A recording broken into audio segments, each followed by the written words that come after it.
Hi, Dane Carlson, Division Manager at Siler's Medical Division.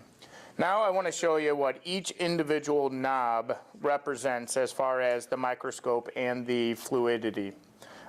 Each knob has its individual importance, and what we want to do is make sure that this microscope moves flawlessly. So let's just start from the back.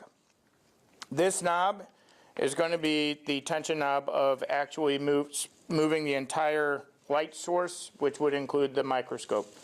We don't want any knob to be really locked down, so let's just go ahead and tighten this to where it's just about a finger pinch, okay? You don't want the microscope to sway on you, but you also don't want it to be locked down. This knob is going to control then from the panographic arm all the way to the optic pod, okay? Again, we want about the same level of tension, just a little finger pinch on the end. Probably the most important movement aspect of the microscope is going to be the panographic arm. And we want the panographic arm to move flawlessly with one finger. And I'll show you how to do that. What we also want to do is, once we leave the microscope optic pod, we want it to stay perfectly in place. So you got two major components right here. This is your locking knob, okay? So it's going to be the old standard lefty-loosey, righty-tighty. We even have little holograms here to follow. What you want to do is always make sure that this knob is loose. You don't want to ever tighten this knob down for really any reason. So if you have this tight, okay, it's going to fight. It's going to be a bad movement. So we want to keep that all the way loose. The knob that we want to adjust the tension is going to be the knob back here. Again, we have a hologram here, which is going to give you, it's going to be a plus and negative. So if you turn the knob to the plus sign, it's going to make the gas piston stronger. If you turn it to the negative side, it's going to make it weaker, which means it's going to fall down.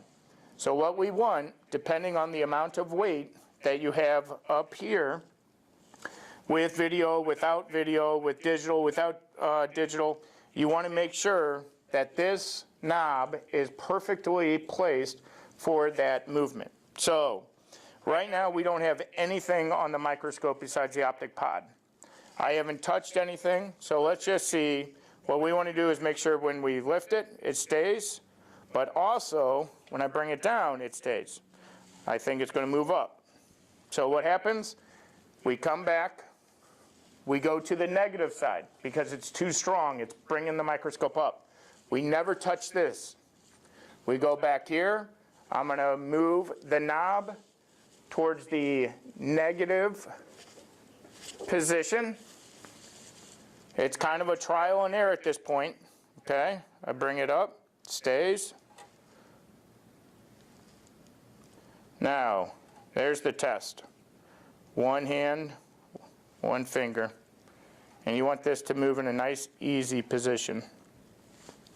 So again, always controlled back here in a plus or negative. I'm going to show you what happens and how to adjust the panographic arm when we add weight. So right now I'm adding a beam splitter, a digital camera. It's going to add a lot of weight, and I'm going to show you what this does to the microscope. If I never adjusted any of the knobs, I'm going to show you what happens here. You see how that's fallen down? So what we do, again, do not touch this knob. That is for locking knob only. So we bring the scope up. We look back here. I need to make this piston stronger. So I take the knob back here and I am putting more pressure into the spring arm. Now, I maybe moved it 3 rotations. Again, we want this to be in a nice position where I move it up, stays, move it down, stays. Again, one finger.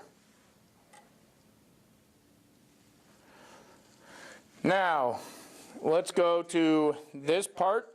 Again, this is going to be now the 6-inch extension part. So that's going to rotate the 6-inch extension. And what we want to do is, again, make sure it just has a little bit of tightness. Nothing much. This portion, okay, this one I like to keep open, so then the doctor can move back and forth. One of the critical tightening knobs, okay, is going to be this one, especially when you have any digital or video components. What's going to happen, since this digital camera is on there, even though we have a little counterbalance system here, it's still going to want to turn this way. So all we do, we want to make sure we have a nice movement on the pivot point. We take the knob, all right. Again, you don't want anything tight. So just a little bit of tension and just do a little bit of trial error. You want this to be really nice, easy position, but to hold its weight. And right there is a really nice. This knob is going to be for the north and south movement of the optic pod. Okay, so what we want to do, we of course want to make sure that this microscope doesn't flop on you, but we also don't want to make sure that it's really tight.